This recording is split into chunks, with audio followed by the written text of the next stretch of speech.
Wayfinder hit early access last week, and due to overwhelming demand, it had a bit of a rough launch, but something tells me it'll find its way. I hope you liked what I did there. That was good. Here to tell us about what's in the works, please welcome AJ and... You gotta try it. Come on, you have to try it. It's really? gamescom. Do it. Okay, okay. It's phonetic. LaSaracina?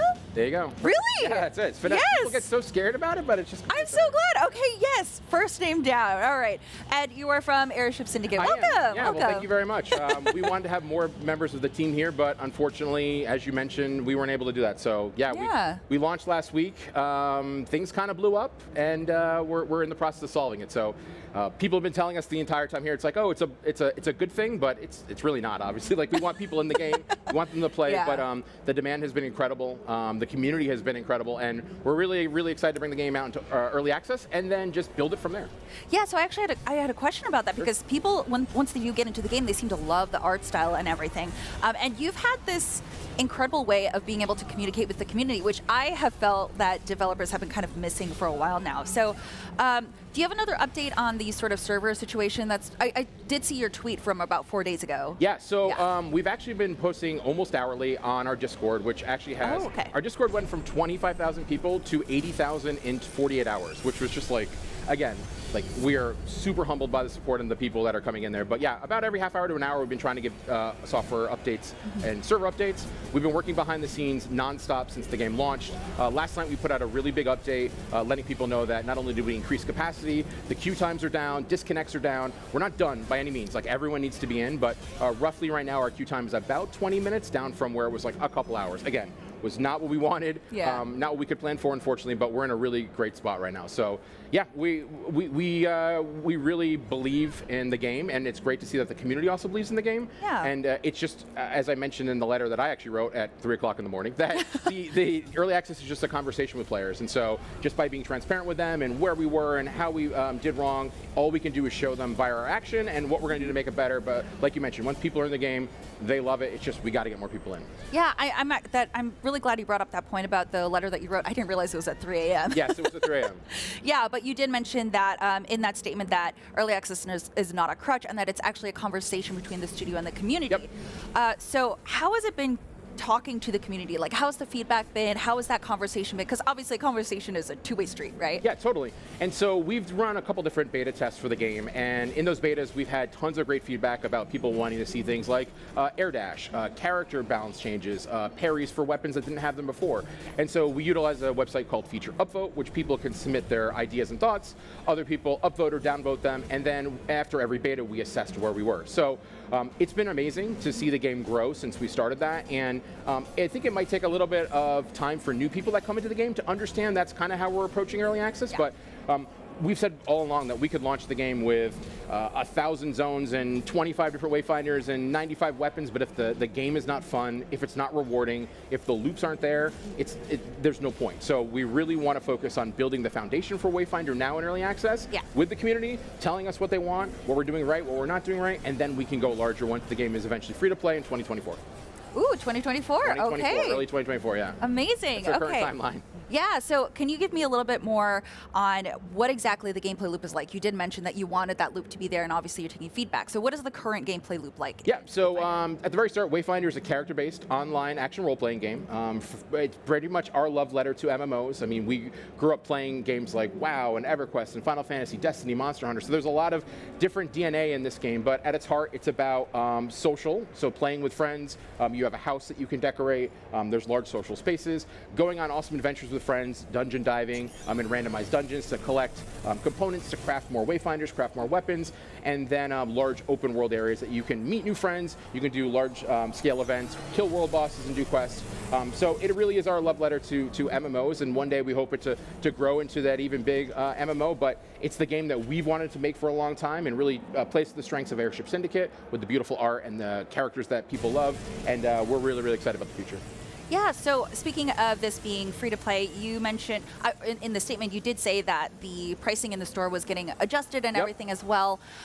So I think the items in the store were reduced to 1,000 silver. Yes, you did your homework. I like that. did. It's awesome. Thank Yeah. you. So something slipped through the cracks completely, and we owned it. Essentially, one of the currency packs was like 50 cents off, essentially, from buying a weapon, and it doesn't feel good as a player to see that, right? Like, we're players ourselves. We immediately owned it. We immediately said we're correcting it. We're retroactively giving people that bought that the difference, and then we're changing those packs going forward. And so in our game, you can craft weapons inside the game, or you can purchase a weapon once. You still need to level it up. No advantage from buying it, but if you wanted to have a shortcut, you can do that. But again, people told us right off the bat that that didn't feel great, and we totally agreed. So yes, we are changing that. That's amazing. Again, this is something that I feel like a lot of devs, especially people who want to try to do a live service game, you have to be able to adjust, right? Yeah. Because it is a live service game. So what does the free-to-play model look like for Wayfinder going forward once you do fully release? Yeah, so if you were to buy into the game right now, it's $20 for early access, and that comes with the base game as well as our reward tower, which is our version of a battle pass that never expires, and it comes with the character. So we don't make you choose between, hey, do I buy the new battle pass that has content, or do I buy the new character? You get them both. So back to your question, when we do launch, none of that is changing. We will have a reward zone tower, a reward tower that you can pick from, as well as some characters, cosmetics that you can purchase to the cash shop or earn in game. So essentially, what you see right now in early access will be what we have in free to play. We're fully embracing the free and fair that Warframe set up 10 years ago, because Digital Extremes is our partner, and we're really diving into that. So all content, all new quests, all new bosses, all new zones, none of that is behind a paywall.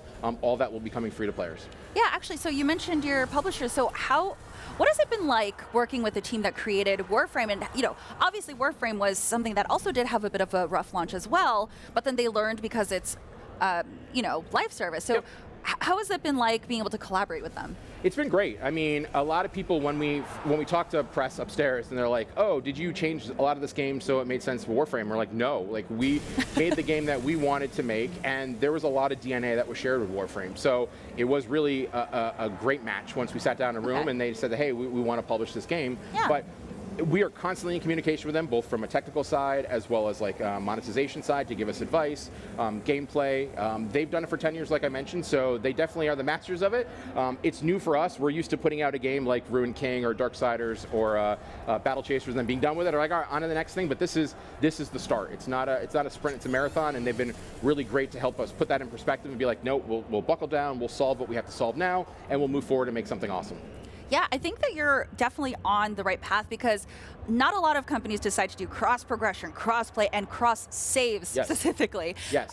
It's a lot hard to do. It's really hard to do all of those, and most of the times you see games doing one of those. So what was the decision process behind making it all three? So back to, like I said, the pillars of the game really are to us, an MMO is social. It's always persistent and changing, even though when you log offline, your friends are still there, world events are still going on, and then it's always updating, right? Yeah. So that very first one, being social, is like your friends play everywhere. So not everybody is on PlayStation, not everybody is on PC. So from the start, the inception of this game was really to, games nowadays are about that conversation. You don't just go on to play, you go on to talk to family members or friends that are across the country, and you happen to be playing at the same time. So it was really important to us that out the gate, cross-play and cross-save was the #1 priority for us, and we are happy that we have it right now. Amazing. Well, thank you so much for speaking to me about all this. Yeah, well, thank you for having me. Yeah, answering all of our burning questions. Yeah, we're here, and like I said, we've been transparent with the community. We're not going anywhere. We're super excited about the game. The feedback has been awesome for people that once they get into play. So we're happy to bring the game out into free-to-play in 2024. Yeah, I'm super excited to see it. Thank you so much. Thank you. Well, Wayfinder is out now on early access for PS5 and PC. We've got tons more Gamescom Studio coming up, so don't go anywhere.